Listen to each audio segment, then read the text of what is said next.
Halo semua, dalam video kali ini saya akan menjelaskan tentang macam-macam fund. Ya, ada mutual fund, private equity fund, sovereign wealth fund, hedge fund gitu. Sebetulnya bedanya apa sih gitu ya? Nah, di Koran Kontan edisi 23 Agustus yang lalu, judulnya ini, mengekor peruntungan dari portfolio private equity fund. Dikasih contoh ada BlackRock, ada GIC, ya GIC itu Government of Singapore Investment Corporation Private Limited, ada Saratoga, kemudian ada juga Northstar. Nah, ini kan kalau kita lihat apa sih bedanya sama reksadana atau mutual fund gitu ya. Terus ada macam-macam gitu. Apakah benar penyebutan nama private equity seperti ini?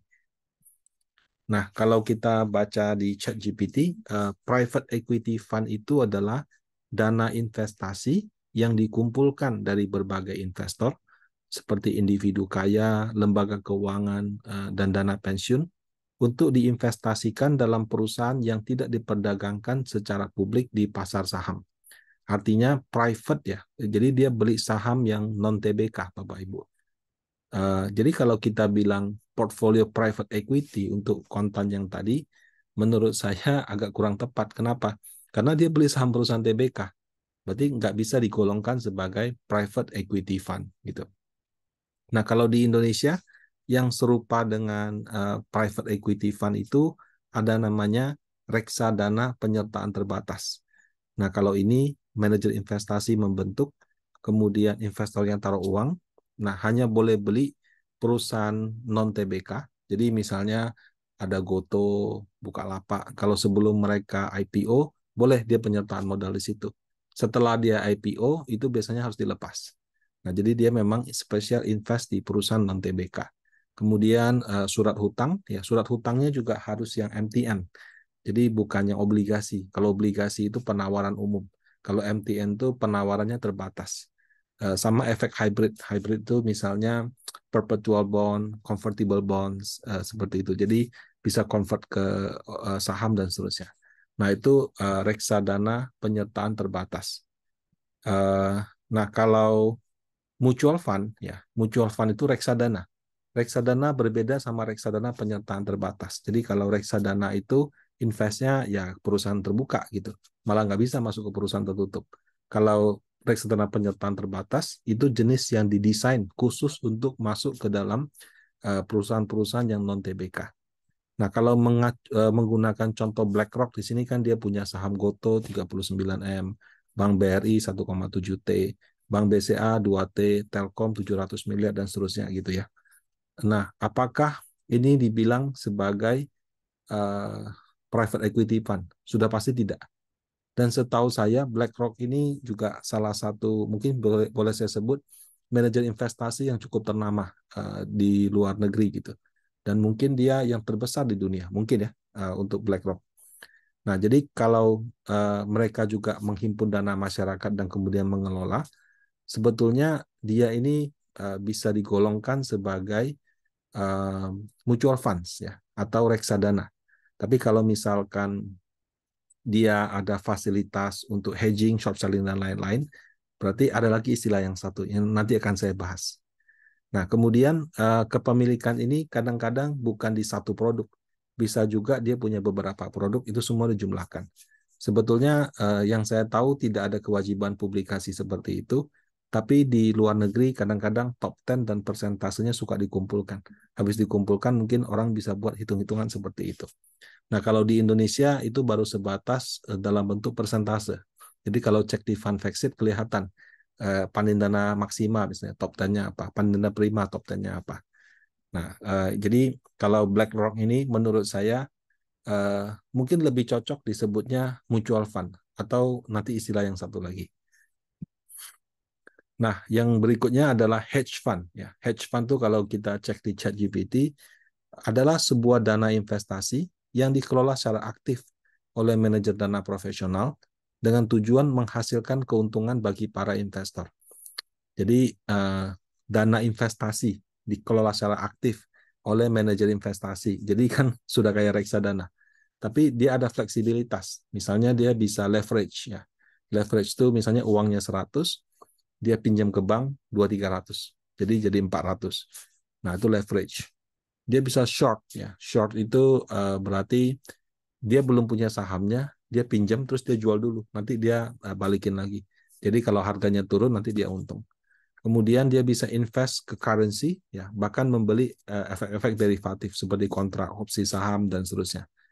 Nah, BlackRock menurut saya juga bisa dikategorikan sebagai hedge fund karena dalam strategi pengelolaannya, setahu saya mereka cukup aktif. Jadi bisa mutual fund, bisa hedge fund. Nah, kalau dari pemberitaan kontan kan itu ada tadi beberapa lembaga. Menurut saya Saratoga sama Northstar itu bisa dikategorikan sebagai hedge fund juga. Kenapa? Karena bentuknya kan PT. PT kan boleh meminjam uang ke bank, boleh menerbitkan obligasi. Jadi secara teknis mereka boleh melakukan leveraging seperti itu. Nah, kemudian short selling tergantung lah ya.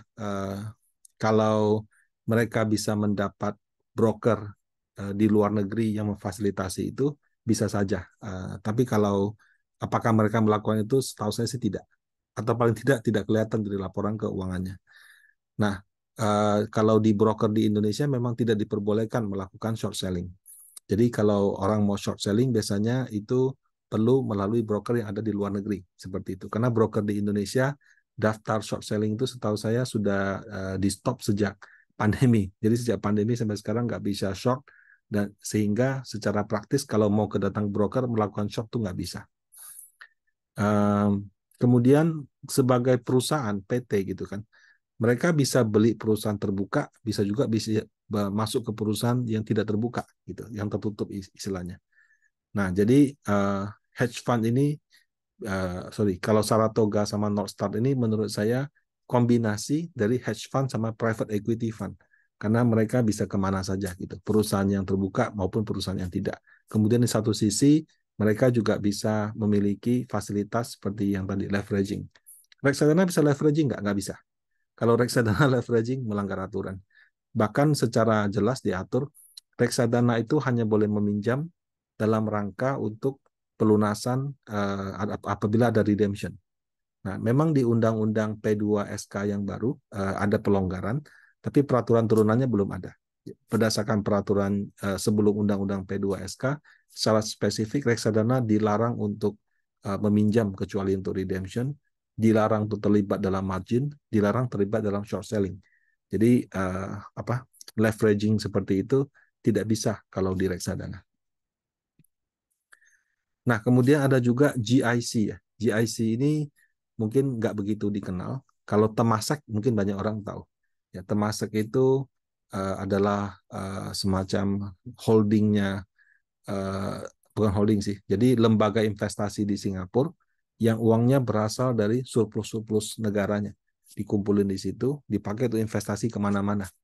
Nah, Temasek sudah terkenal besar ya, memiliki banyak perusahaan-perusahaan hebat. Salah satunya mungkin Telkomsel, dia juga punya saham di situ. Kemudian beberapa tahun belakangan berdiri yang nomor 2, namanya GIC, ya. Government of Singapore Investment Corporation Private Limited gitu.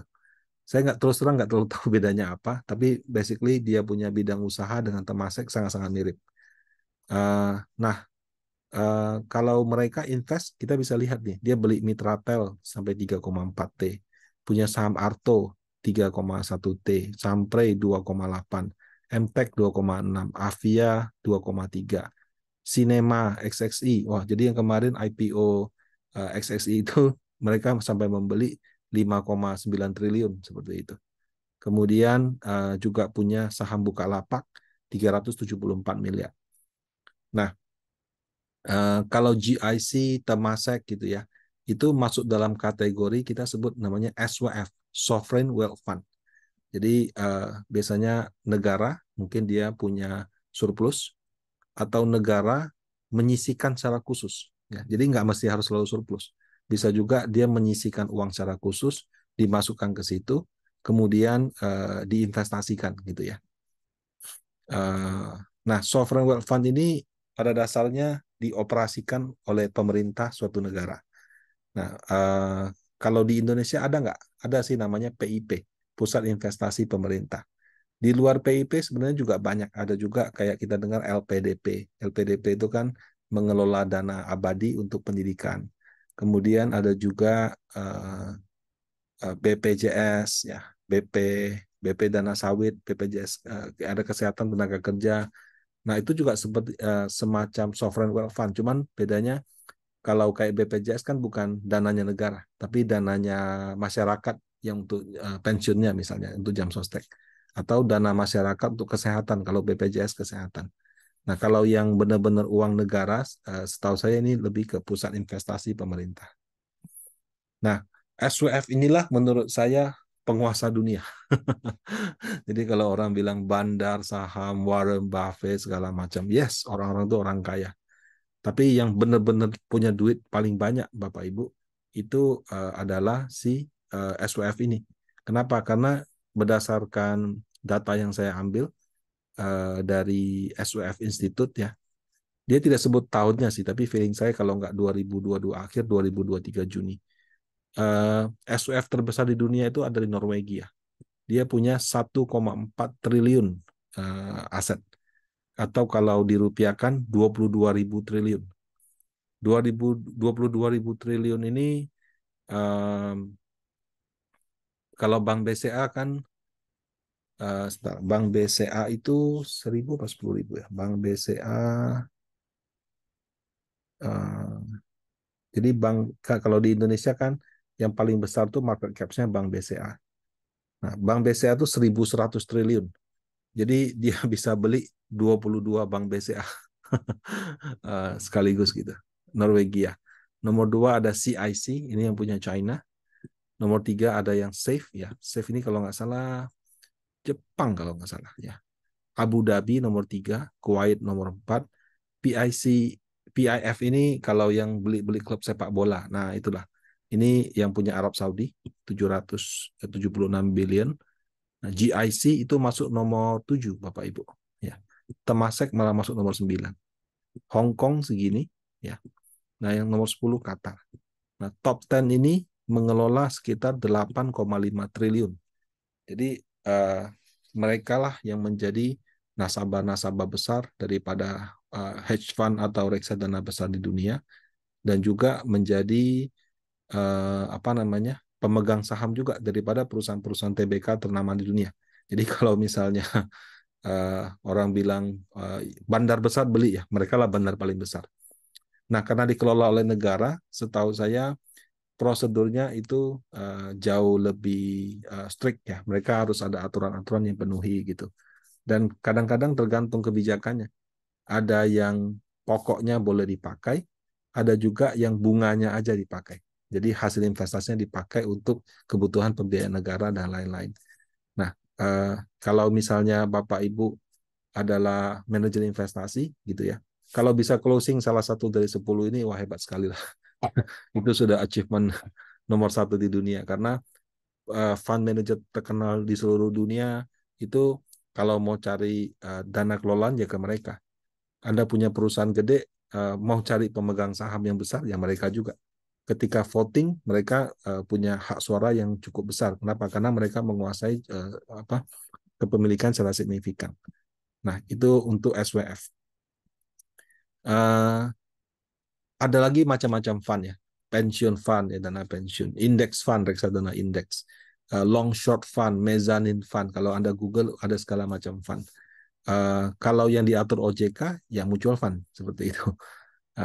Ada nggak Pak? Kalau misalnya perusahaan swasta, terus dia Telkom lah gitu. Sekarang kan ada yang Telkom yang dia punya anak usaha untuk investasi, ya. BRI juga punya, Mandiri juga punya. Nah, kalau di Indonesia itu namanya modal ventura.